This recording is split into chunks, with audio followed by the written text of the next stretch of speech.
Hey, it's Tom, Rumble. and this is the happy hour. Boy, we got a lot to talk about this week, don't we? Yep. It's So time. I guess we're gonna start things off real rocking here. We're gonna talk about some of the wacky shit in Philadelphia sports this week. I guess we're gonna start right Thursday night. What about Jalen Carter and Dak Prescott spitting at each other? How do you feel about that one? It was definitely it was a dumb move by Carter. Right. Dumb fucking move. I mean, I don't know what was said or what led up to that. I don't know if they have personal beef together. I don't know, but he totally walked towards the huddle, all right? And something was said, and Dak had walked forward. And yes, Dak did spit, but it was on the ground. It was towards the ground. There was nothing wrong with that. Whatever. So yeah, okay, Dak. I saw he initiated, a confrontation, but for Carter to legitimately spit right on his jersey, come on, dude. Like, that's. I mean, I'm inclined. I'm an Eagles fan. I'm inclined to agree with you. I think they were well aware that Jalen Carter is the best player on the field on defense. Mm-hmm. And despite what Dak said at the post-game interview, he knew exactly what he was doing, and he got the best of Jalen Carter, and you can't do that. No. It almost cost them the game. Dude, to be honest with you, if Dak wanted to be a dick, he could do it. That's assault. Yep. Spitting on somebody is not taking that lightly, and it's gonna see where the NFL takes it from here. Like, how far are they gonna push this issue? Because I mean, that's a serious. To me personally, think it's a serious offense. Right. You can have people spitting on each other. And I think while Dak's not blameless in this, no, not. I mean, this is how I feel about it, and you can stop me or correct me or tell me your opinion at any point on what I'm saying here. So, this is what I think should happen as per rules of the NFL. So, you're not allowed to taunt another player at all. I saw Nolan Smith get a personal foul for making a play in the backfield, getting up and doing a quick flex while walking over the guy he tackled. Quick, nothing, no, that was a penalty. I think the disrespect was walking over that person. Right. Well, not the flex. The flex is okay, I think, in my opinion. But to blatantly walk over somebody, that's like a big fuck you. Right. I'm not disputing the fact that should be a penalty. Mm-hmm.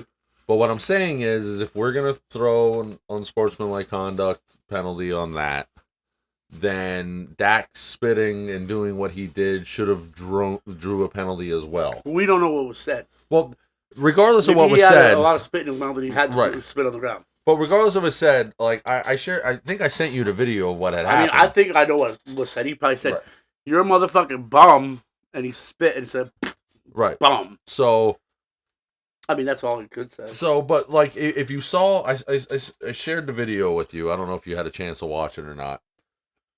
But Dak was saying something.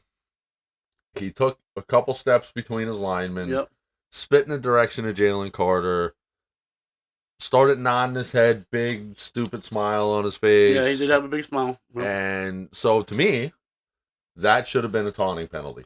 Yes, Jalen Carter was in the wrong. Jalen Carter should have been ejected. Jalen Carter should be fined. Jalen Carter had no reason of even being over there, though. No, but I don't know what led up to that. Right. So, I think it was a frustration of them being the number one defense and the number, they're all that defense, and here they are. The Cowboys are hanging with them. Well, this was even before the game started. Oh yeah, it was just the kickoff. Yeah, you're right. You're right. Neither team even played it down. Right. So whatever happened there. I think as a professional athlete, you have to be cognizant of the fact that, especially when you're a talent, players are gonna try to do shit like that, and now they're gonna do it every week, though. Yep. So I think he has to really just grow up. Yep. And that's what I was gonna say. Like, he's immature. Mm-hmm. Like he let his emotion get the best of him. I was disappointed. I was disappointed in him. I was disappointed in the organization. I was for a while disappointed to be an Eagles fan because that was on a network television. The first Everybody game of the who year. watches football was watching that game. And as an Eagles fan, we already have a bad enough reputation, so as it The is. worst, yeah. Right. And now, we have the villain of the year on our team. And Almost like the Raiders. it reminded me in Ndamukong Suh. Remember when he played for the Lions? That I'm guy was grimy. He was right. gouging eyes and I, poking eyes. And I'm getting the same feeling about this guy as I did him. I'm not going to take anything away from his talent, but does he have a history of that? well, not of that. He does have a history of being a little bit of a loose cannon when he was in college. Okay. I'm not sure if it was a teammate or not, but he ended up driving without a license and getting into an accident and killing a friend, teammate, or whatever it was. Okay. So he's lucky to even be where he is right now. Yeah, for real. And I think you have to be aware of that. It's like, I don't ever feel sorry for NFL players who find themselves in trouble, whether it's Ray Rice or Ray Lewis or Yeah, I was drinking. Who was drinking that? whoever it is, Ray Caruth. yeah, whoever Was it Ray it Caruth? is, I don't remember who it Panthers, was. the one that killed his wife. Yeah, but I'm saying, like, I never feel bad for or Deshaun Watson. Yeah. Like, I don't feel. Henderson or Hernandez. Yeah, I don't feel bad for an athlete who gets himself in a bad situation because you have to be better than that. People are going to be gunning for you because you have money and you're an easy lawsuit. You're in the spotlight. Right. Cameras are on you. People talk, and you ain't get away with a lot. Not when there's cameras everywhere. It was a. I mean, I even thought to myself. Well, I mean, I was sitting there laughing, like, look at these bums. But that's me. I call kettle. What it is. They're bums. I just think any professional at anything. Yeah, you gotta be. Unless you're gonna, if you want to roll with that, then you roll it. Look at Dale Earnhardt. He was an intimidator. He rolled with that his whole career. But the thing of it is he wasn't that guy everywhere. No, he was on the track. It was a different story. Right. And he was a nice guy off the track, but on the track, dude, he was there to win. He's Right. pushing you out the way. If you're not, but there again, he was against the rules there. I mean, you're supposed to race clean, but Rubbin's racing, whatever. But there's a thing between rubbing and racing and blatantly taking somebody out. Yep. That pissed me off too. But like I said, like I think I would have rather him push Dak, and he probably wouldn't have got ejected. Right. That would have started a hell of a fucking right. fight. And you gotta, and I again, I'm only speculating here. I think the conversation in my head went sort of like, this really happened. You're not gonna stop me, Dak. This is Dak saying, "You're not gonna stop me. This is my house," and you spit on the field like, yeah, this is my house. And he said, "Fuck your house," and he spit right on him. Right, which was dumb because the referee was right there. Right there, dude. Every camera. And 99% of the time, it is not the person that starts it or instigates it. It's always the person that retaliates against the instigate. You know what I mean? Like so my point is do you think I'm wrong for feeling this way? I think Jalen Carter deserves whatever punishment the NFL decides to give him, and I don't know if they levied anything yet or not. What do you think? What do you think that is? I don't think he's going to get suspended. I think he's going to get fined. I think he's going to get. I would say a 3 to 5 game suspension. I don't feel he's going to be suspended for that. If he does it again, I see 4 to 6 games. I think the NFL is going to make an example of him and say, dude, that was on, like you said, that was on. All eyes are watching them. As an NFL organization, you're going to have this year, besides the Super Bowl, that was probably one of the biggest games, televised games. Every fan was watching the first season opener. And every fan, doesn't matter what you are, everybody was watching that. Almost like the Super Bowl. So on a big scale like that, you're going to have a player doing that. That's what's representing the NFL. You have guys like that is blatantly spitting on people. Like, you gotta. I mean, these guys are role models to kids, right? And you gotta be held accountable. And again, accountability. And I agree. I just don't see there being a suspension now. I see there being a hefty penalty. I think the thing that's going to save Jalen Carter from being suspended, because he's newer. You know. not even that. I think because that video evidence surfaced of Dak instigating him is going to save him the suspension. Right. They're going to fine him. But I also feel that at this point, since there is video evidence of this happening, Dak should get fined too. he should. And it shouldn't be what Jalen Carter gets fined, but it should be enough to be like, you know what? Like, if you can't taunt another player, if you can't do anything like that, what Dak did was taunting. I mean, I don't mind the time. Like the taunting, it makes it. I mean, and I mean that's not even my discussion. Yeah, I kind of like the taunting. I mean, like, it's kind of cool. Now, if it gets out of hand, like you're pulling markers out of your sock and signing balls and calling your mom on the phone like fucking Terrell Owens did. I mean, yeah, no, that was Ocho Cinco. That was Ocho Cinco. Yeah. Okay, yeah. I thought the signing of the ball was Terrell Owens. I don't remember who did what anymore. Yeah, There's been I know so that much. was Ocho Cinco called his mom and whatever. Right. But like that kind of shit, okay. But if it's a quick fucking, so what are they gonna do? They like Cam Newton. He did the Superman. Like, boom, Superman. I mean, that's quick, easy. Right. Nothing crazy. A quick flex, awesome, cool. But to walk over another player that's on the field, I feel that is more disrespectful than anything. That's kind of like saying like, stay the fuck down there. Like, and but I also think on the flip side of that is again, you're a professional athlete. You should be picking up, picking them up. Not even that. Not walking. But as the guy being walked over, like you're a professional athlete. Right. You played football probably since you're 5 years old. Right. You know, in most cases, I know there are some that haven't, but like, if you let that get to you, that means you're an emotional player. Yeah. And I'm not saying that's bad.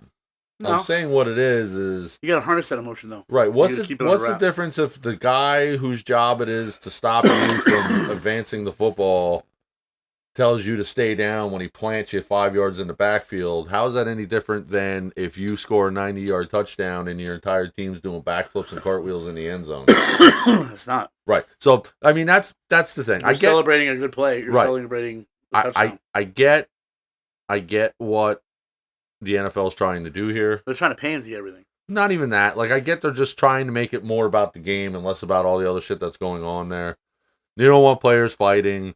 I don't think they want players fighting for any other reason than the potential for injury. I mean, that would kind of be funny. I always said it should be like hockey. They should give them 60 seconds, take the helmets off, and let them just go. Go at it. Dude, there would be a lot of... But, you know, you ever take notice that the hockey players who play the most brutal sport there is get paid the least amount of money of the 4 professional leagues? I mean, hockey's not what it used to be. I mean, hockey never really took off that great. I mean, it's big in America, but... It's popular other places, but not here. It's like soccer. Canada, yeah.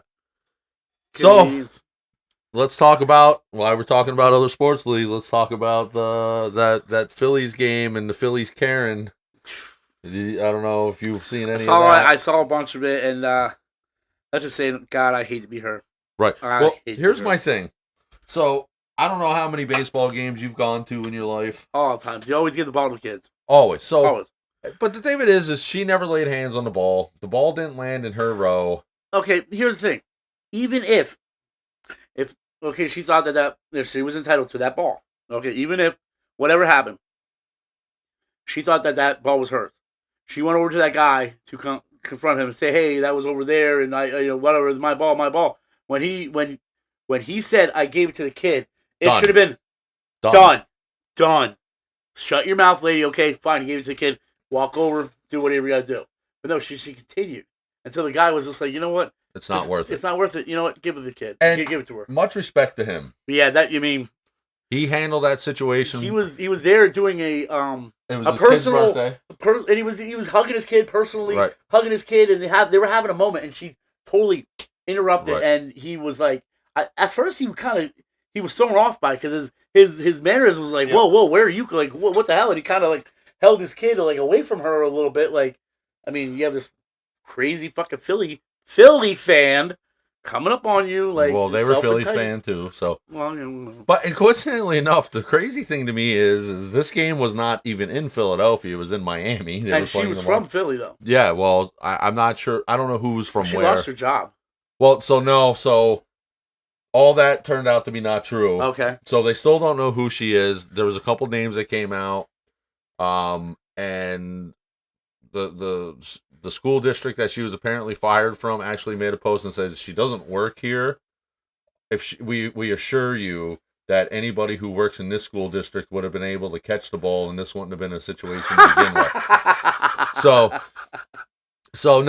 we still don't know who she is. I don't look necessarily. I don't care. Yeah. I read some comments who were, somebody had said something to the effect of, does it really matter that she got the ball because the kid got all this other stuff? Yes, it fucking matters because that's fucking shitty behavior. Really shitty. As an adult, you're acting worse than the kid. The kid even gave it up. The kid didn't say no. Right. He didn't. He gave it up. And much respect to the Marlins organization. Yeah, they really made sure like they gave him stuff from the souvenir stand. Yeah. And even better still, Philly did step up to it. He actually got the guy who hit the home run. Mm-hmm. He met with him and signed a bat for him. And the CEO of RV World is going to be buying tickets for the family to the World Series. Get the fuck out, really? And gave them a new RV. The hell? You know what? But I'm saying, good for them.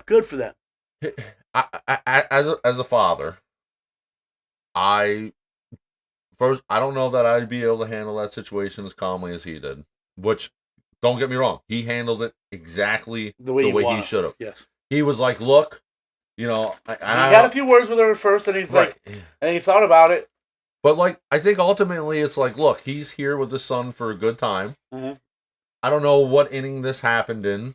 Well, and he kind of I feel like he just kind of decided that if he just didn't give her the ball, it was just going to ruin the experience for him and his kid. I don't necessarily think I would have handled it that way. I mean, my old man used to say a thing. He would say, "Why let 5 minutes of something, something bad happen like that? 5 minutes, whole conversation. Why let that 5 minutes ruin your whole day?" Right. And that's kind of what the guy did. He was like, "You know what, son, give me the ball." Give it to her. And we'll be all right. We'll be all right. And I agree. What I don't understand is the whole people sticking up for her because now people are trying to find her and, I don't know, cancel her or whatever. I'm not a fan of canceling people. Yeah, I don't like that either. But in a situation like this, I mean, I don't feel sorry for her because what she did was wrong. Who does she think she is? Right. Going up to I don't know. She has a lot of balls. She has a lot of balls. That's all. I agree. I agree 100%. Because if that wasn't, that the dad, amazing.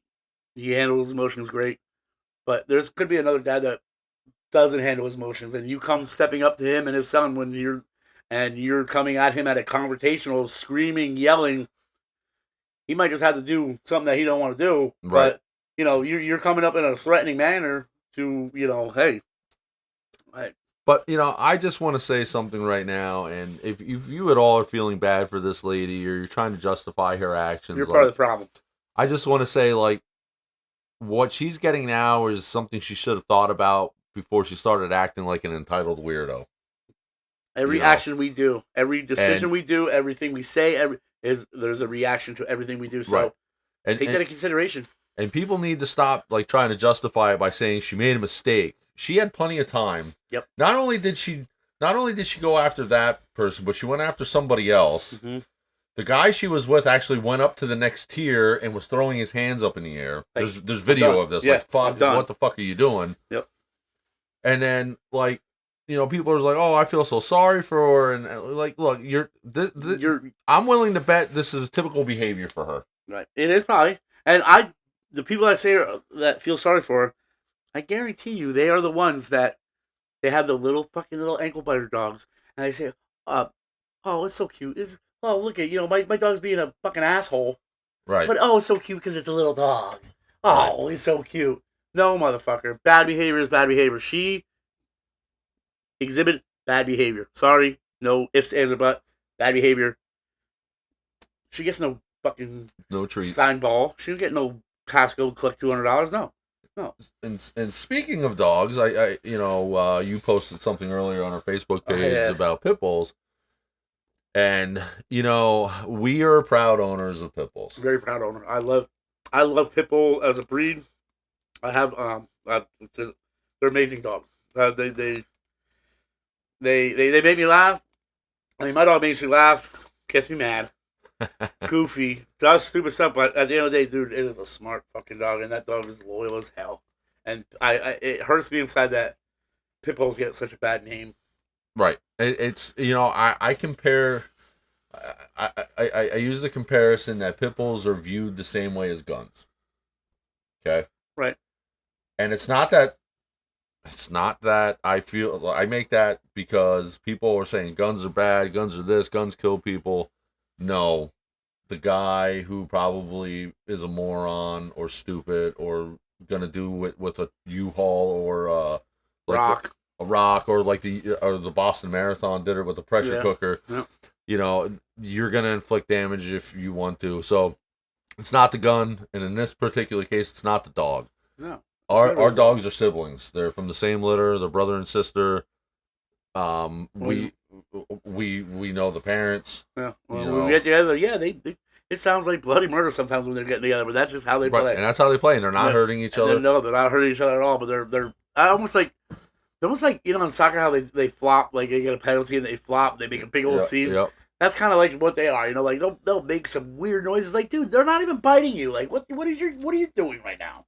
And the thing that pisses me off too is I want a precursor to this. There's no such thing as a pit bull breed. Right. We have Staffordshire. Yeah, we have Staffies. The term pit bull encompasses like 6 or 7 breeds. Right. All are a bully breed. They're all bullies. So there's something. They're a terrier mixed with a bulldog, right, or some variation of that. Whatever. I'm not an expert. I've done enough research on it to know what I was getting into when I got a pit bull, because I think initially, like, unless you're around them and you see just like how I don't know how to say it, how really cool of a breed that they are. They're fucking awesome. Right. You're always badass. I'm always a bit skeptical of any dog. Yeah. So, I did the research and I really wanted to know what I was getting into. And what I found out is the popular opinion of pit bulls, they're nanny dogs, couldn't be any more wrong. Right. Our dog is the biggest baby. Okay. Now, again, we trained him to be not aggressive. He's socialized with people and other dogs. So, yes, I feel it comes down to the way the dog is going to handle situations the way he is taught to handle situations, just like a kid. Right. So now he wasn't taught to be aggressive. He was, he's not. You see him almost every day. Mm-hmm. I see Henrietta almost every day. And mine is a little bit more of a basket case. I mean, she comes off as being aggressive, but she's not. She just barks because she wants you to pet her. Attention. And if you don't pet her, she will continue to bark at you viciously. And if you don't, she continues. And if you do, she fucking stops and melts like butter in your hand. Yep. And that's how Storm is. It's like, and they're scaredy cats. I mean, they're scared of their own shadow sometimes. It's like, so I love them.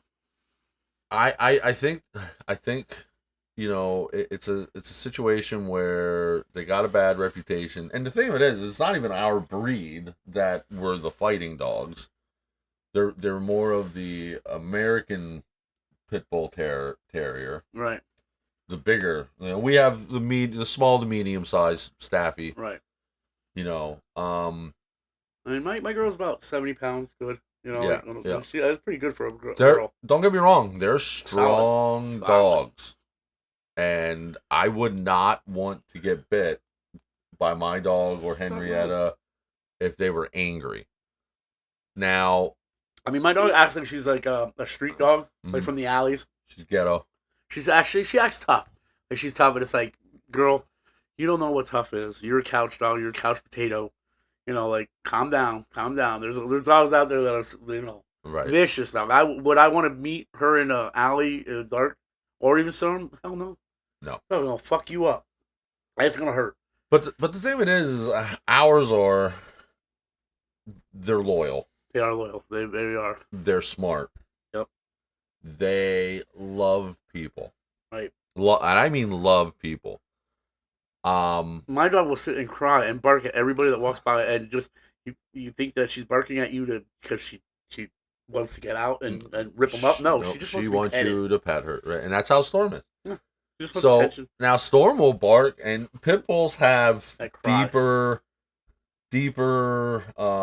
intimidating barks. Yeah, they do. They do. But I always look at the body language, and Storm does not bark without his tail wagging. Right, exactly. Yep. And he's not alert. His back isn't arched. His fur isn't raised. I had somebody come over to the house at Henrietta, and this person will come over every now and then. She doesn't like him. She'll arch her back. Right. There's something about this, and this guy has done nothing to her. She doesn't know anything else. It's been me, but there's something about this guy that she does not like whatsoever. No, there's no calming her down. It's just like people. Some, they just don't like you for whatever reason. I was told that before. I was told I always had a face you just want to punch. Not you. Oh, I'm just saying, like, there's just some people you just don't like. Yeah, and, like that guy has a fucking. He looks like a. I But- just want to punch him. But dogs are like certain things trigger dogs. Smells, sounds, Body language. body language. If you're like, my dog does not like people who are shifty. Like tweaky. Well, yeah, like all over the place with their body all over language, the place. Like he has a problem with that. Mine does too. You can walk back and forth the house, no problem, and he's gonna follow you around for a while, and then he's gonna go lay down, or he's gonna go. He gets bored. To somebody else.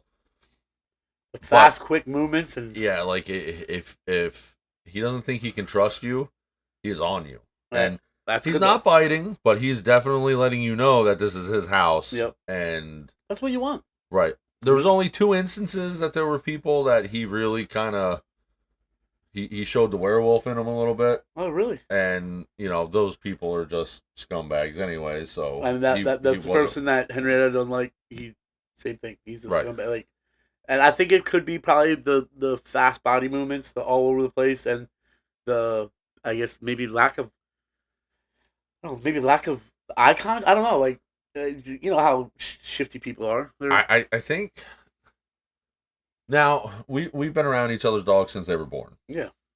So they know us. It's not that I ever would, not that I would ever try, but like I roughhouse with Storm now and then. Yeah, I'm sure you could roughhouse. I roughhouse with Storm a bunch of times. She never bit me. I'm sure you could roughhouse with Henrietta, and she would. I can put my hand in his mouth. Yep. And he will put his teeth down. Yep. Until he feels he made contact, and then he's done. Yep. He's only ever drew blood twice. Never had draw blood. Well, it wasn't his fault. It was my fault because when I felt him, because again we were still learning each other's behaviors. Yeah, you felt him, and you quick. I pulled back. lurched out, and their canines are slightly curved. Yeah. So he caught me, and in a situation where I'm roughhousing with my dog, and I don't want any of the PETA-ites out there thinking that I pick the dog up and body slam him. No, I roll him over and I tickle his belly, and he loves it. Yeah. Or like we'll play hide and seek, or I mean, I'll throw my dog around. No, I don't throw her around, but no, I literally pick her up, and I won't body slam her, but I'll pick her up, and then I'll like jump back on the couch where I'm, falling on my back, and like when you're wrestling around with a kid. Yeah. Right. Like. But they need those. They love that shit. That fucking shit. She eats up. I mean, I'm smacking her ass, and she's. I was told by somebody who raises dogs, okay, and not a kennel. They raise like hound dogs or no service dogs. Okay. They raise and train service dogs, and dogs need to know 2 things. They need to know what humility is, yeah, and they need to know what confidence is. Right. So if you have a dog that understands humility, that is confident, you have a happy dog. Right. So dogs need to be, especially pit bulls, because I know this can be said about just about every breed. They're working dogs. I mean, they need. They are, too, but a lot of times. I know this can be said about any, but they imprint on people. Oh yeah. Like Like my wife, like Storm is hers, It's weird. right? So it's like when Mama's around, nobody exists to him. Yep. He won't listen for shit. He doesn't even really acknowledge that I'm there. The only thing I'm good for, in his eyes, is to get him food and water and bring him out the shit. Those are the only two things I'm good for when Mom's around.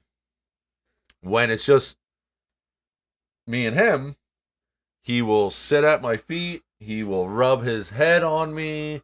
He will kiss me. He will put his paws on me. He'll try to lay on me like he's a little lap dog. You know. So you're good enough then. That yeah. 'Cause Mom's gone. Mom's gone. I'm his best friend.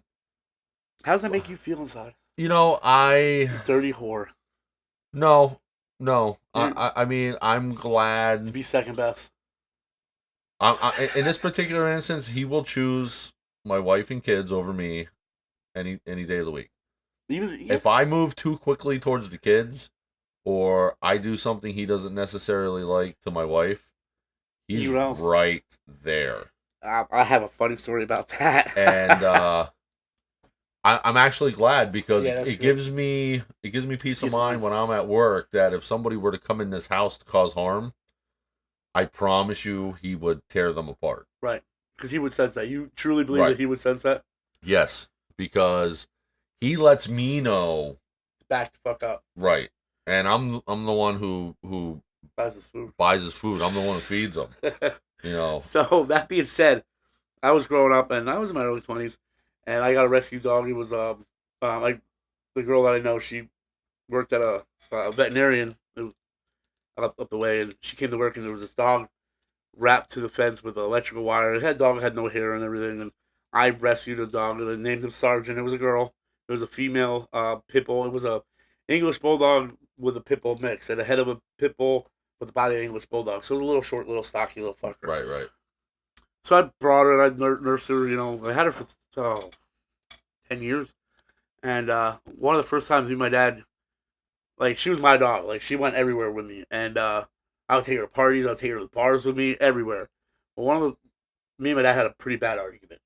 Like, we were pretty much yelling at each other, and all you hear is, she was laid on my bed at the time. All you hear is her jump off the bed, doom, and she was close to a 100-pound dog. She was wide. She was like a 36-inch chest, and she comes darting down the hallway. She literally got between me and my father and backed my father up into the corner. And my dad was actually literally afraid. He's like, dude, I don't know what to do. And I'm like, Dad, I don't know what to do either because, like, obviously she's telling you, like, shut the fuck up, leave him alone. Like, and she ended that argument to that point that we never argued when we were in the house with her because it would have been an issue. Like, any harm. But then when I would be at work and my dad would be home, she would be right by my dad, laying on him, right next to him. But if I was home, she was always with me. Pit bulls are people pleasers. Yeah. You know, they say, like, a dog's purpose is man's best friend, man. Is to be man's best friend, but I think pit bulls take it to another level. They do. I mean, that's why they're such good fighters. Because, I mean, which I believe they're good fighters because they see the trainer or the person that they supposedly love, and they're doing everything to win their love from that owner, and they will literally fight to the death. Right. For that love, which it hurts me inside even saying that kind of shit, but there's people out there that get enjoyment out of that, and which it's not. I mean, it might be a cultural thing or whatever it is. I'm not. I am knocking it, but I'm not like, hey, whatever. But it's not my thing. I don't condone it. I don't like that shit. That don't fly. I don't get no pleasure out of seeing dogs fight. I don't like it, and I'm gonna be point blank with it. I think you're a fucking asshole for doing it. Yeah, I mean. And that's the cool. I mean, it seems like that's such a cool thing with the celebrities and Michael Vick. Michael Vick, great football player. What he did, I don't think it was all partially his fault. It happened on his property and everything. Like, I don't think he knew the whole grand thing. He might have, but he did his time. He learned his lessons. I would hope. But it seems like there was another football player out. I forget who he played for, Miami or something. He was a nobody, but he got popped for having the biggest dog fighting ring like in the country. Right. He had like this whole organization of networking of just different trainers, different dogs, and it was like it Well, goes that deep. well, for me, it's simple. Like, if you buy a pet, and we all know that if you have a fighting ring, they're not really your pets. No, they're fucking money for you. Right. But I mean, if you're getting a dog to be a pet, okay. Um, I don't I don't know why you would abuse any. I don't care if it's a pit bull or chihuahua. Yeah. The breed is irrelevant to me. Abuse on an animal is just, Not yeah, they can't. So a dog can't stand up and throw punches at you. No. So what he the only thing you can do is bite you, and then is you're gonna beat bite him you, harder. and then You're gonna- he's at fault because you beat him.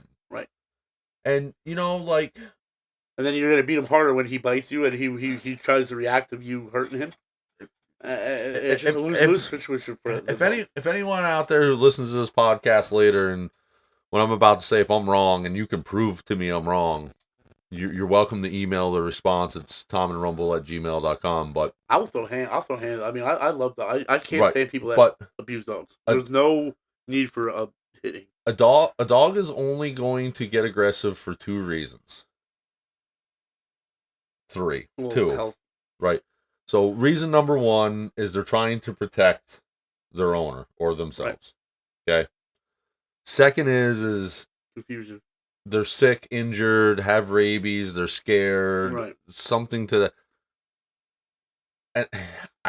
And Storm's my first pit bull. Never had a pit bull before. I was a little intimidated. Not when I first got them, because he could fit my hand basically. But I know this is a other thing people don't understand either, and maybe they do, but they just don't see it. They grow up. They don't stay little. No. So I went from having a 6-pound baby seal Yep. to a 85-pound land shark. Yeah. Okay. Yep. He is not aggressive. He is friendly. He is playful. He is happy. He's well taken care of. He's well adjusted. But he will hurt you. He is a dog. He has no spatial awareness because pit bulls don't. They're dopey. They will run right into you full bore and take you out like a linebacker. He can take me out and not try. And people got to understand that. The other thing you got to understand is... When those zoomies come, man, holy shit, run. Right. Run. The other thing is people got to understand is you have to. There's no ifs, ands, or buts about it. You want a healthy and vibrant and well-adjusted dog. You have to socialize those dogs with other dogs. You have to exercise the dogs. Yep. You have to show them affection. You have to show them attention. Right. You have to do everything you... Right. They are. And the thing with pit bulls is they don't like being separated. I heard this. They don't like to be alone. Absolutely. Mine has separation anxiety bad. They don't like to be alone. Now we have Storm crate trained, and there's we have a routine with him because there are times that we have to leave and can't take him with. So I didn't want him to look at being in a crate as a punishment. Right.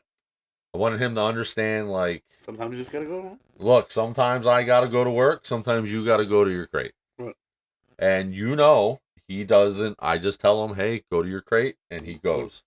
Tell my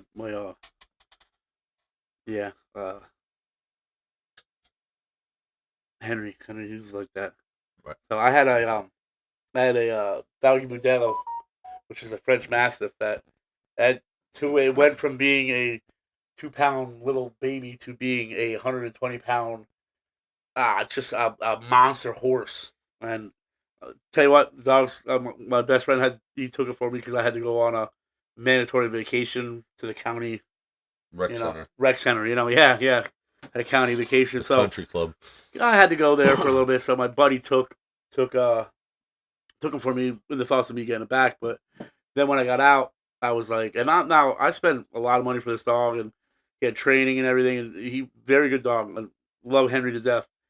But when I got out and I saw the interaction between my buddy and the dog, and he has a great home. Like I was like, there's no way I could be a jerk and take my dog back. I said because I had he was already 2 years old when that happened.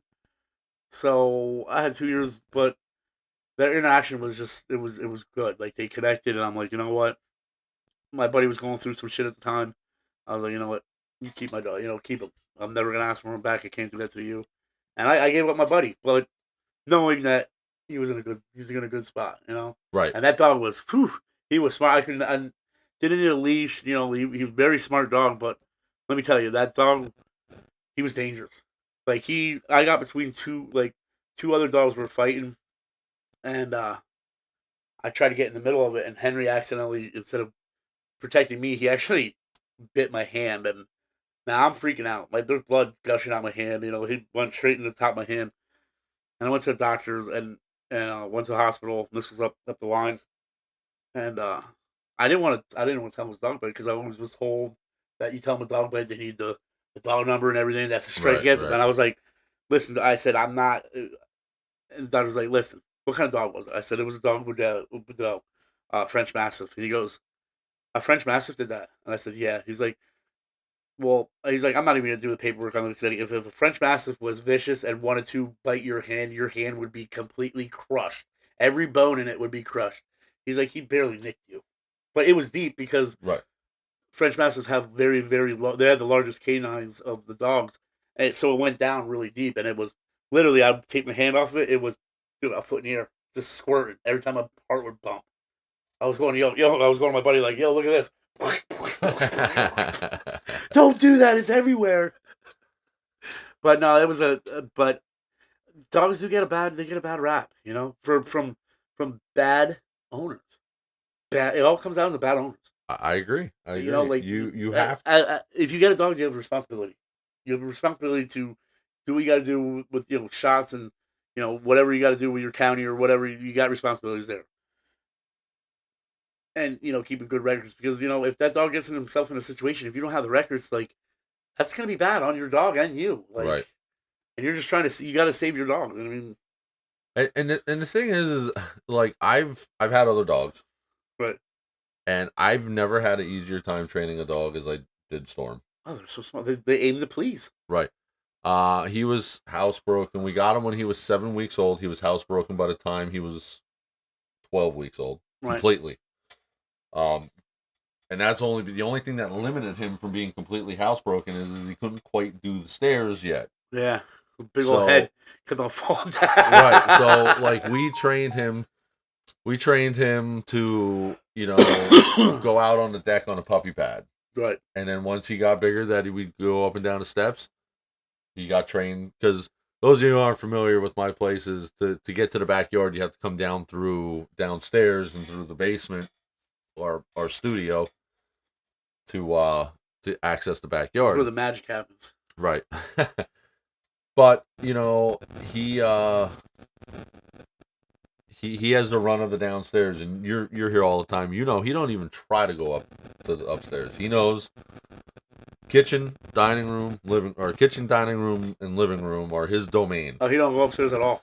He'll go upstairs at night. No, when you guys go to bed. But he doesn't go upstairs during the day. Nothing. Yep. No. When I tell him, hey, let's go to bed, he gets up and he'll go upstairs. But other than that, he won't. Now he'll come downstairs into the basement.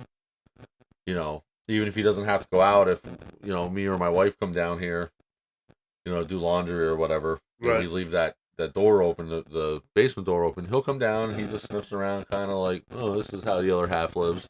Yeah. Then he'll go back up and do. And then he goes back up and does his thing. He, most of the time, like as long as somebody's home, he's not in the crate. Like we'll go upstairs and do whatever, shower, whatever. Mm-hmm. And he'll lay on the couch. He doesn't care. Chill. Now he can look out the window because we have a sectional couch and it's butted up against the window. So like, mine sits in the back of like a cat. Yep, that's what he does. But like, I'm so tired of hearing, "Oh my God, you have a pit bull and you have a kid." Yeah. My kid, the youngest could probably punch him in the face and the dog wouldn't do anything. I mean, I promise you he wouldn't. well, I mean, yeah, because seriously, a punch, like, you know how much force you have to do to really hurt them hard heads. But it's not even that. Like I'm saying that, and we never would, and he never would hit the dog. But I'm saying like he and we didn't teach him this. He just kind of magnetically went and got Surprise. attached Surprising. to the Oh, yeah, youngest. yeah, yeah. You know. That's. I think it's just the people that said that they're nanny dog. Like they would leave, and I don't know how true that is, but they would leave. You know, like they were to check on like the, So it the is children. You know, like with staffies. That is true. you know the parents would be in the fields working, and you Right. know the dogs would stay and you know keep And that's safe. and what it was is the kids would be playing and playpen or whatever it was outside. The parents would be working and the dogs would be there, and they would alert the parents if anything came, any down the kind road of or what? Yeah, or anything. any threat. If Yeah,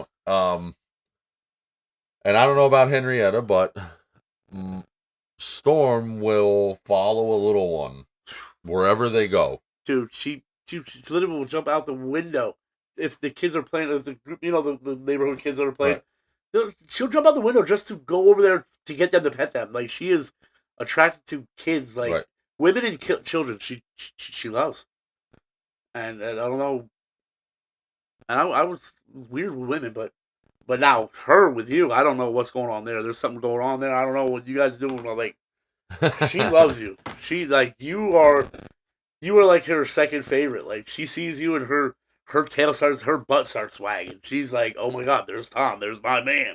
Yep. I'm like, Well. dude, what are you guys doing? Like, I was your man, and she's like, fuck you, dude, that's Tom. Well, that's how like when you're growing up, it's like your dad's your dad or whatever. Yeah, But like, yeah, you're the cool dad friend. or like the cool uncle, Yeah, yeah, yeah. and I'm yeah. Henrietta's cool uncle. But it's like, I don't look at her any differently than I look at my dog. She gets ear scratches, head pats, butt scratches, whatever. That's just who I am. Yeah. I mean, I give your dog flying elbows. Yeah, to the face, you you should know, see it. It's like, but your dog loves it. I mean, he's like, oh yeah, yeah. I it's like like that. Mankind and the Undertaker in that Hell in a Cell match. Sometimes it's crazy. I like to just work him up, and then I leave. Yep. And let him deal with the aftermath.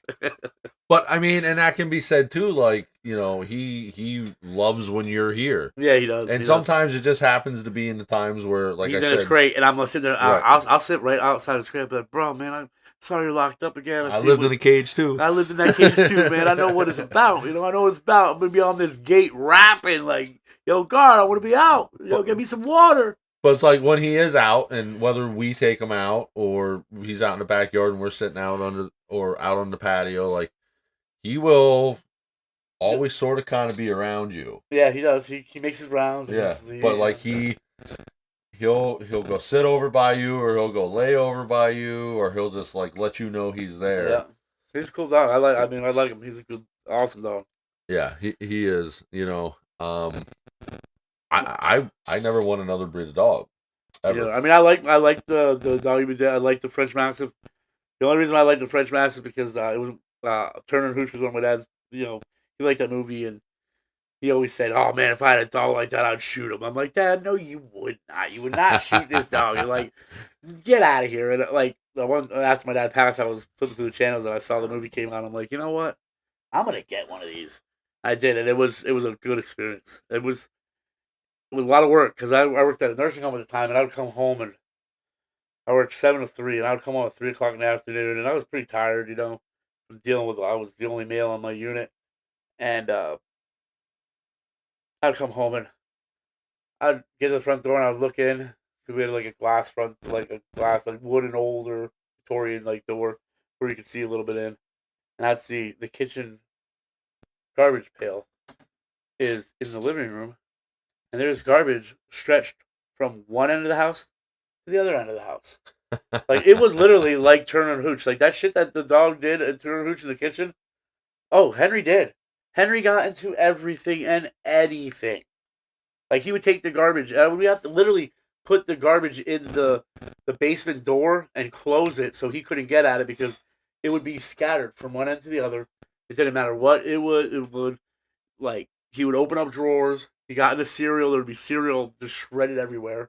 Like it was like he got into everything. And sometimes it was like it was to the point where sometimes I was like, whoa, I like you're stressing me out though. Like I might have to do something here. Like I don't know if I can handle you. And then all of a sudden he got a little bit older and he kind of chilled out. Like there was a time, I'll tell a story. I lived in Allentown at the, I went from Slayton and I moved to Allentown, and it was like a row homes, and it was like around this time, September, October, and I took the air conditioner from the second story, took it out of the window, and instead of sitting it down, air conditioner down, and closing the window, I decided to just take that air conditioner, I'd take it down to the basement where I stored it for the winter. Well, I came up from the basement and I had a few dishes to do, and I'm in the kitchen doing dishes. Now I lived on Shoe Street, which was right across the street from like the fairgrounds, which the Allentown cops would sit across the street.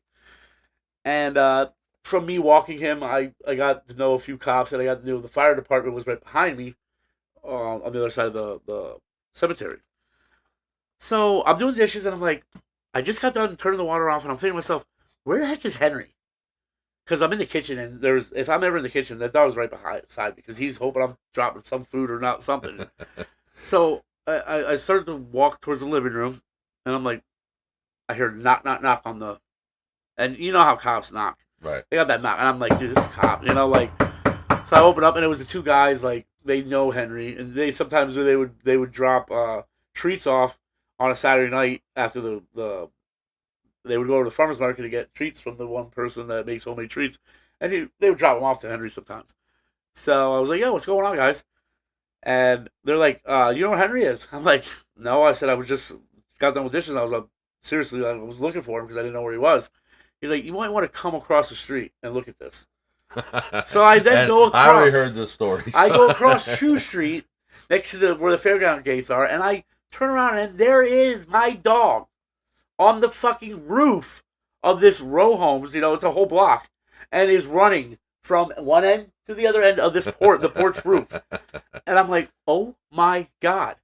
And like people are starting to stop on Shoe Street. Now they're stopping, they're getting out of their cars and taking pictures. The cops are like, dude, you gotta do something about this Rumble. Like we can't, like, dude, this is a hazard. Like, so there I am up on the second floor. I'm not gonna get my fat ass on this roof of the porch because I'm gonna go through. And I'm surprised my 120-pound dog isn't going through. So I then tried to connive him with treats. Hey, come on, here's a treat. I'd throw a treat out to him. He'd come a little closer, eat the other one, and then get a little bit close. He would get smart and be like, aha, not now, and he'd run all the way away from me. This took literally like 20 minutes to get him back on inside. And the amount of people that were outside, the fire company actually came. They didn't come because they were called. They come because somebody told them about it, and the fire company actually, they took him the one time when they were doing Santa run, because we would walk by the fire company, and they're there 24 hours, those fire department. Right. So they're out there grilling hot dogs and stuff, and they would be like, yo, can you have a hot dog? And I'd be like, yeah, okay, you can have a hot dog. And he would go over there, and all the guys would pet him and give him a hot dog. And the one time they asked if he could go on the truck with him, and I said, yeah, take him for a while. They took him on the truck. Henry did awesome. But they just came. A few of the guys just came. They're laughing, taking pictures, taking videos. And all the traffic stopped, and like everybody's taking a video of this big ass dog up there gallivanting around. I'm like, no, he's not gonna jump. He's not gonna jump off. He had all the attention on him, and he was like, it was his stage. Yeah. And I Did you feel bad when you finally got him in and you got him off out of the spotlight? I was really mad, but when I finally got him in, I'm like, you son of a gun! Like I can't stay mad at you. Like I probably would have did the same thing. Like how I am. I'm like I'm me. Hey, look at me. But it was funny. It was a funny. I don't know why I got to that story. I don't know why I had to say it, but it was. It's a good story. Yeah, I can visualize it as you're saying. Dude, I was so mad at the time. I'm like, oh my God, I'm gonna get a fine for now. This, like stopping traffic. And, like they were all laughing. It's like everybody's laughing but me. Now I can laugh after the situation, but right. I know there was one more thing you wanted to talk about. I saw you posted this earlier today too, and that's some of the decisions with designs that Harley made with the Sportster. Oh my God. So Harley's been in some trouble. Well, I think all motorcycle cruiser brands are in trouble right now. A little bit. So Harley Davidson for years and years and years and years, they sat up on that hill like a bully. With a V-Rod. You know, they were. I mean, V-Rod. That's actually was evolutionized for Harley because Well, it is. But what I'm saying that is not a is push rod engine. That is a cam engine. I right. mean, But like that's motorhead cam. for me, like Harley's always been known kind of like to be Outdated. very slow, slow to get to the party, antiquated technology, things like Right. that. V-Rod was their motor was manufactured by Porsche, and they went out and they that was the first evolutionized, which at the time pretty cool that Harley actually jumped on that limb. But there for a while, all their other engines, the Evolution motor saved Harley Davidson from the depths of hell because they were going under. With the Air Mods, she took them out, and then all of a sudden they came out with the Evolution motor. Evolution motor, they were soundproof motors. They weren't leaky bastards. They weren't the iron heads. They weren't temperamental. You can pretty much start them up and go.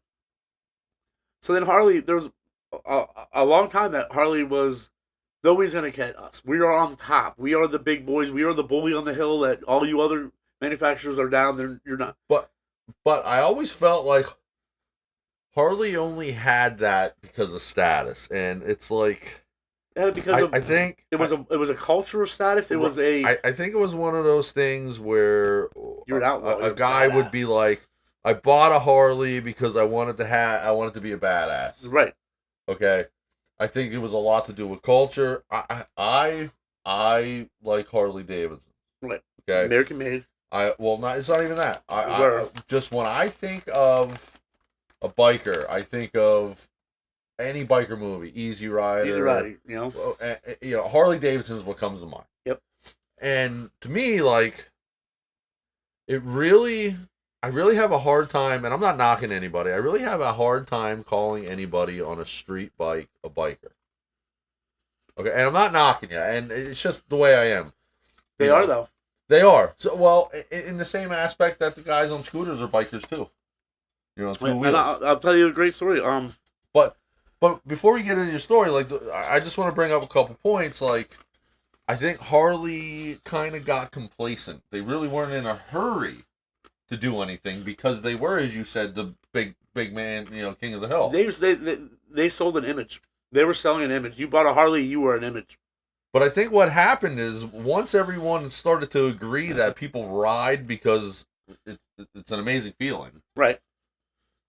It was a lot easier to understand that people appreciate other bikes more than they do Harley. Like a Goldwing, you know what I'm saying? Yes.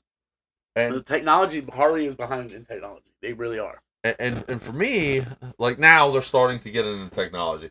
They built their first new motor since the fucking 70s? Yeah. But for me, like dollar for dollar, it's hard to make any kind of fact-based argument in favor of buying a Harley Davidson over another brand. Well, you're gonna look how much more a Harley Davidson is over a competitor. At least in terms of performance. The performance like on a cruise. I mean, those Goldwings are put how much horsepower? Like they say they're snap. They're amazing. The power that they have. Like they will smoke a Harley any day. I mean, yeah, Harleys can be fast, but you got to put money into them to make them fast. So I'm saying off the showroom floor, you're dealing with a bike that has a big, heavy motor that goes slow. 900 pounds, goes slow. Right. So they were slow to get to the dance, and now like this is what started the top. Now they're starting to like embrace technology, but God, it ain't pretty. It ain't pretty at all. It looks god awful. I mean, I think my nephew could decide. I mean, what you did with AI instead. Hey, Harley Davidson make a futuristic bike. Look, it almost looks exactly like the fucking Porsche that they put out. Did they do the same thing? Because they just hired this new CEO. They just hired this new CEO that knows nothing about motorcycles, but yet he's the CEO of the biggest motorcycle company in the world. Right. Come on. Come on, Harley. Like you didn't have anybody else to put in that CEO position. Maybe like somebody that rides, somebody that is a motorcycle enthusiast. Like, come on, dude. Are you trying to tank this company? Because pretty much seems like it to me that you guys are trying to tank the company. Right. Putting that awful in a motorcycle, you like to have nice, sleek lines. You want to have the lines. Like the big old exhaust on the side of it is like not where it should be. It's like it looks ugly. So It looks cheap. I feel Harley kind of in the design department realized that they had a market with the traditional looking bike. Right. And for 50, 60 years. I mean, they did away with one of their best bikes that they made was a Softail. Right. Softail Standard, Softail Slim, Softail this, Softail. They, for one frame, Softail frame, they made 10 different model bikes off the Softail. And then all of a sudden they want to discontinue the Softail. They stopped making it.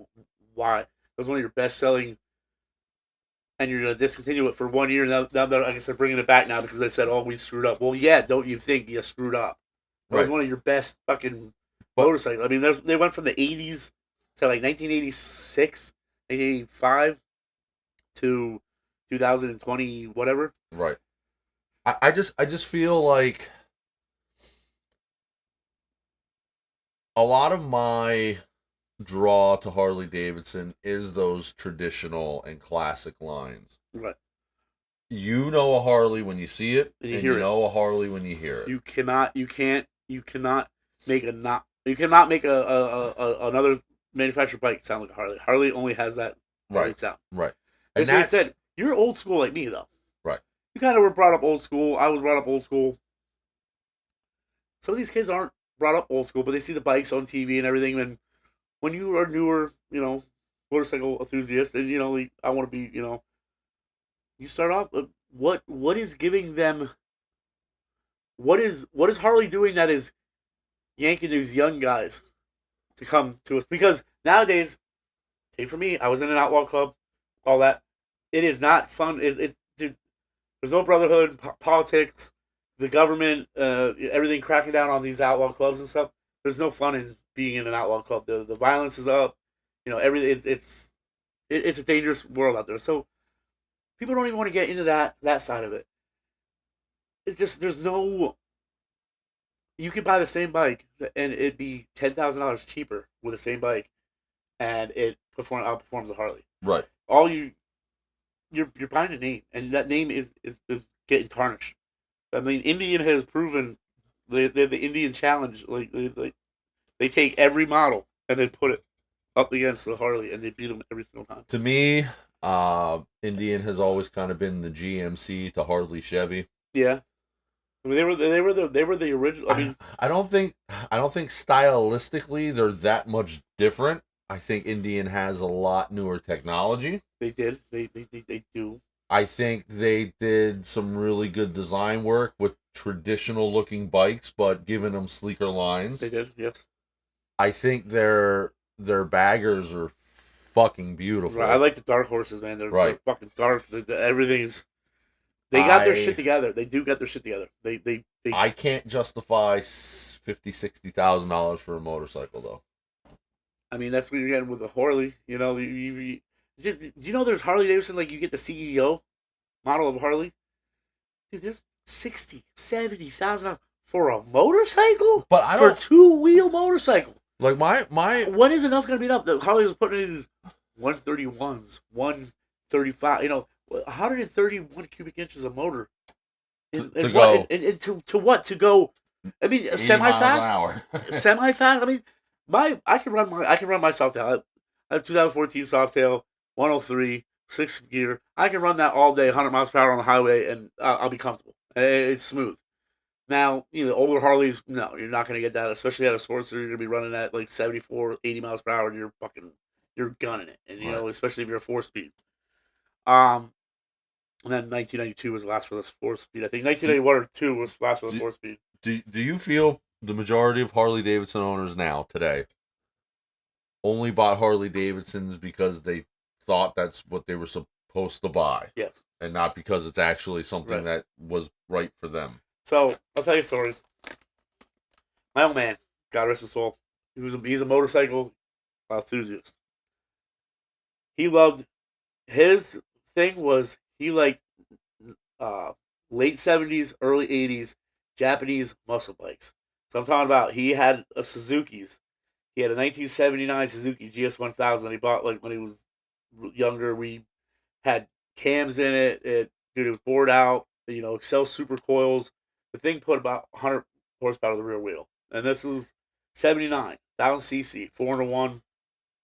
Then he got like a 1981 GS 1100. And he had a thing with 4-cylinder. He liked inline fours. They were just, it was his cup of tea. So he's getting up in age, and he's in his 50s. Not up in age, but we were visiting my sister up here in Lehigh, and this is when Blocker was on 248. He's like, oh, let's stop at the Blockers. I was like, what do you mean stop at the Blockers? He's like, oh, let's kick it around. And I would hang out with my Harley friends and everything. And my dad never owned a Harley. Like, my dad, and then one day he's like, you know what? I'm going to look into it. So he buys the bike that you see up there at my house. So he buys it, and I'm like, I'm happy for him. I'm like, dude, this is awesome, Dad. You bought a Harley, like, great. Like, he seems pretty happy, and he likes it. Don't get me wrong. A few months go by, and he rides it to work here and there.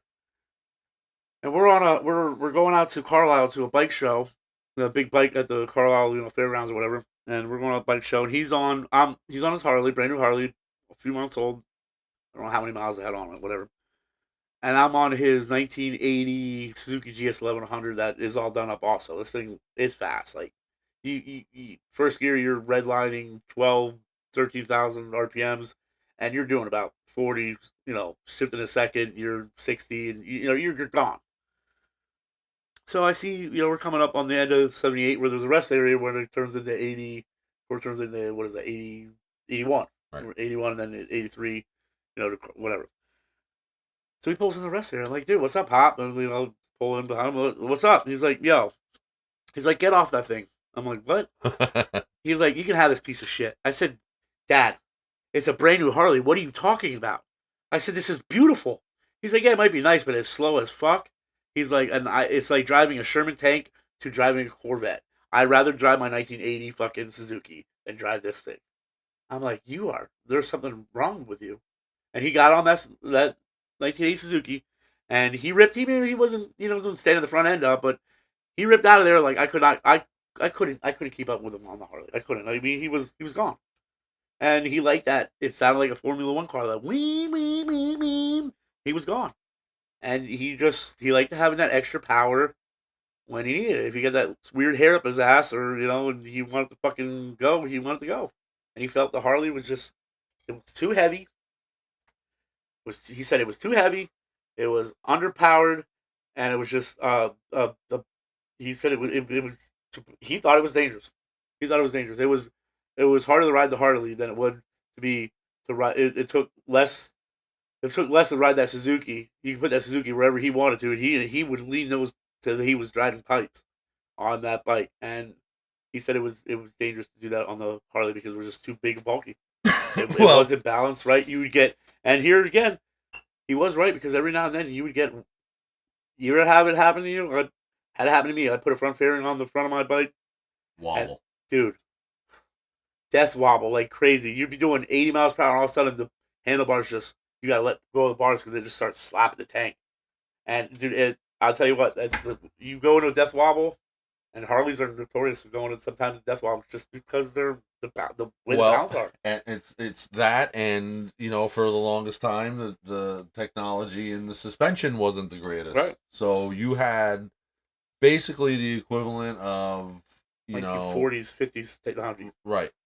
And that's okay if you want that traditional thing. Now we're gonna get back to what we originally started talking about because we're almost out of time for tonight. So with this redesign, I feel like they're playing catch up. They're playing catch up, but too much too quick, because to me, the old timers are like, not only that does not look like a Harley Davidson. Okay. And for those of you who may not know what we're talking about or haven't seen it, you can go to our Facebook page. It's Happy Hour with Tom and Rumble, and Rumble here posted a picture of it. It's the 2025 Sportster. Yep. And tell me what you guys think. Go in there, tell me what you think. If you like it, tell me why you like it. I want to know why you like it. I mean, and you might be a Harley lover for years, or you might be, somebody that's new in the motorcycle world. Like, I think change is good, as much as people dislike change. But the problem is if I would see that bike unbadged, and didn't know what it was, I would bet dollars to donuts that it was not a Harley Yeah, Davidson. it almost looks like a Triumph, maybe a Kawasaki, like the retro Kawasaki, because it kind of has that retro look a little bit, but then it has a futuristic fucking exhaust system. It's a mix between a Bob Sportster and a street bike. Yeah, it is. It is like the fat tire, fucking Bobby tire. Like Yeah. Which I don't hate that I, look. I like that look. I I like that. hate everything else that has going on. That look is The kind of what I did plastic, with my bike. the plastic accents. Yeah, not cool. It almost looks like A fucking a Tron bike. yeah, or a bike that like a kid's a fucking toy. It looks like a toy. Fucking Right. plastic everywhere. Right. Right. Like, I gotta. So you tell me I gotta take all these covers off to do anything? Like, yeah, it's. I mean, don't get me wrong. BMW, they have great bikes too. I mean, I mean, I don't know if you know that some of the technology that are in these new bikes. Like, there's uh, anti wheelie fucking sensors. There's this, that. There are sensors that if you lean too hard, it will correct you. It like, there's a lot of technology that goes. I mean, shit. The Goldwings have reverse. They got airbags. If that thing goes down, that around you, that will pop up into an airbag and kind of like go around you and kind of give you a little bit of a cushion, you know. And Yeah. it's there's a lot of people that go ride. I mean, I always look at there's some Harley riders that go far, but 99% of your Harley riders, they're weekend warriors. They're going maybe not. I'm not saying they're going to this bar to this bar, but they're going maybe 100 miles here and then back home, or they're quick hops. But there's people that put on thousands and thousands and thousands and thousands of miles every year. Like Neil Peart, when he lost his wife and his daughter, and then Neil Peart is a band member of Rush. He actually left his house and he lived up in like Alberta, Connecticut. I mean, Alberta, Canada. He drove down to the California coast, all the way down to Mexico, all the way into South America. He didn't even know if he locked his front door. He was just in a daze. And from Mexico, he came back up the East Coast. He put on like 29,000 miles on that bike, and he never went home, and he just kind of just was the biggest surgeon. And he wrote a book about it. It's a pretty cool book. You gotta check it out. But we're at that time, I believe. So I have one more question before we wrap it up tonight, and this is always something that kind of one of the two questions I always want to ask somebody that had a Harley. Now, you know me, I'm no stranger to Harley Davidsons. Been around them all my life. Right. And depending on who you ask and what age they are and what era they started riding, you get a slightly different answer. So for us, we're close in age. We're kind of in that Misfits generation. We're not one of the OGs. Nope. But we're not one of the ones who We're not young anymore. Right. We're kind of we're almost to a point where we're being the OGs. Right. So, do you feel that Harley Davidson now has become less of an enthusiast brand and more of a hobbyist brand? Or do you feel that the fact that it's still an enthusiast brand is why they're still in business? I don't feel that they're at top of the game anymore. I don't really believe they ever were. Racing, they're coming around. Right. They're coming around in racing. Well, I'm talking about for us, everyday people, or guys who go out and put the miles on. I feel like they have to go back to the roots of racing Harley Davidsons more and getting it out there more, and that will get the younger generation. They'll get more people excited about it. But I do feel like they are losing the motorcycle lover, the enthusiast, the person that just loves motorcycle in general. I don't think that person that loves just motorcycle in period riding loves everything about it. A lot of those people are. I think they're kind of like looking at Harley like, you know what, like, you're not all that, and they're losing that. I mean, they're just they took for granted what they had way too long, and they didn't put money back into the, and that's on them. I mean, there's so many things that they could have. So they tried to do the electric bike, which was a good avenue, but Harley could have had. They put out that LimeWire, which was stupid, ugly, bulky, whatever. But the amount of the people that are buying these e-bikes, if Harley would have put a e-bike, even like a smaller e-bike, whatever, they could have cornered the market on e-bikes or this. There's so many different options that they could have went. And I think the electric bike is the future of motorcycling. Is the electric bike. I mean, my e-bike, I can get up to almost M30, and I can go 50 miles on one charge. Like, Well, look at when we went up to get your e-bike now, yeah, that e-dirt bike that your oh, friend had. dude, it was pulling my front end up, dude. Like right off the bat, I hit the throttle. The power's right there instantly. There's no bogging down on it, dude. And that thing wants to run, dude. I had it up to 60 miles per hour in no time, like in a matter of seconds. It was like, Less than a city block. yeah, Oh, I was well, not even less than like 100 feet. stop sign to stop sign of a city block. Dude, it was nasty. Like it scared me. I was like, dude, this thing is badass. And I feel like that's I hate to say it.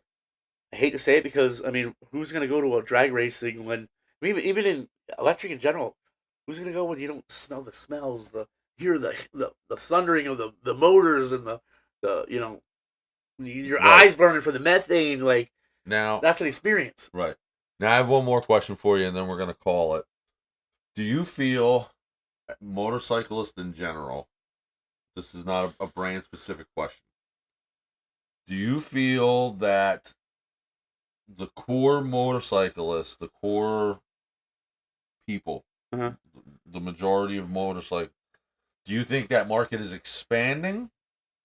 That the younger generations are where that there's an actual future in it? Do you see that? Or do you think the numbers are going to I decline? think the numbers are declining. I mean, And I'm asking this: do you think the older guys in their late 40s, 50s, 60s are the majority of the market right now?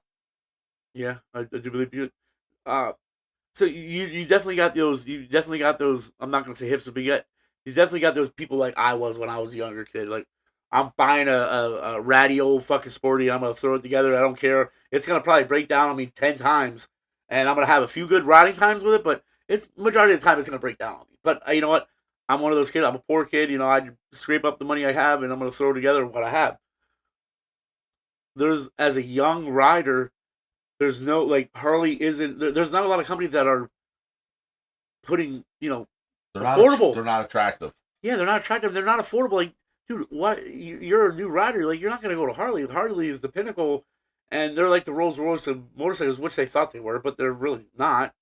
Um, they need to start. They need to come off their pill, and I think they're slowly doing that now. But I don't see these kids getting on. There's not a lot of kids getting on motorcycles. Like, I mean, I asked my What nephew, "Hey, would you want to ride a motorcycle?" And he goes, "Oh no, God, no, that's dangerous." I seen the other day.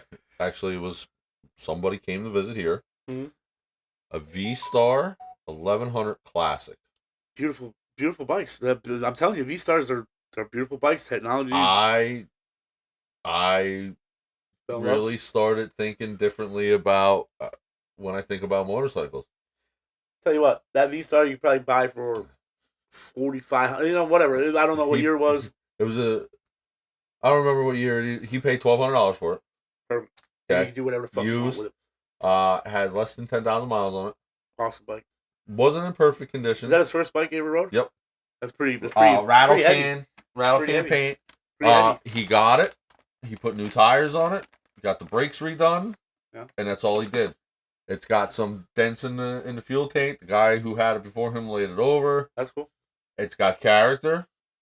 That's his. I looked at it, and normally I'm instantly turned off, and I'm one of them guys, and Put it on.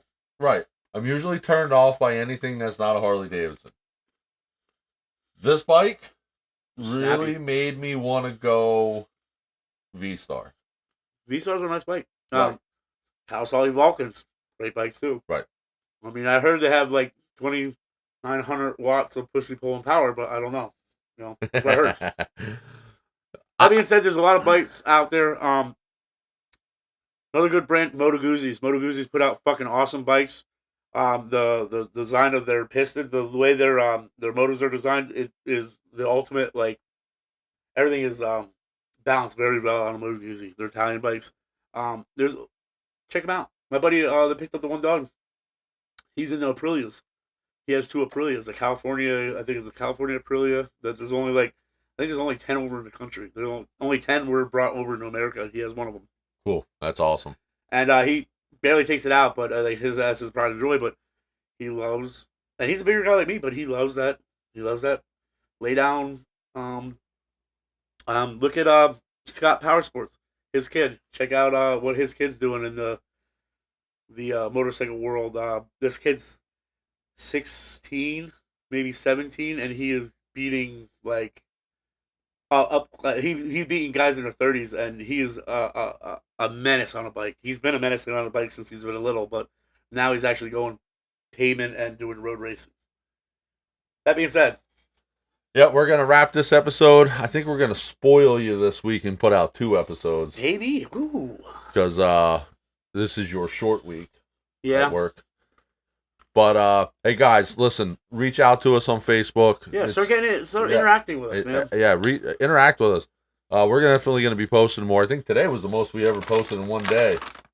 Yeah, I was a little bored at work last night, and I decided to do say hello to us, send us a message, make some comments. If you don't know what our Facebook is, I'm pretty sure everybody already does, but it's Happy Hour with Tom and Rumble. You'll know it when you see gmail.com. it. Also, email us. We'd love to hear from you. Perfect example. So we were just talking about bikes. Let us know how you feel about bikes. If you're a motorcyclist, let us know what kind of bike you have. Show a picture. Send a picture. What you think, what you would buy next if you're a Harley guy, if you say a Harley guy, if you're not a Harley guy, reach out to us. A lot of people are going Indian. Yeah, Indians are beautiful. Yep. They're almost too pretty. They're pretty like me. Right. People don't want to admit it though, But guys, again, the email's tomandrumble@gmail.com. And with that, we're gonna say have a good night, stay safe, and fuck yeah, we love you. Yeah, get it at it. Do it. All right, guys, be safe. Until next time. Peace out.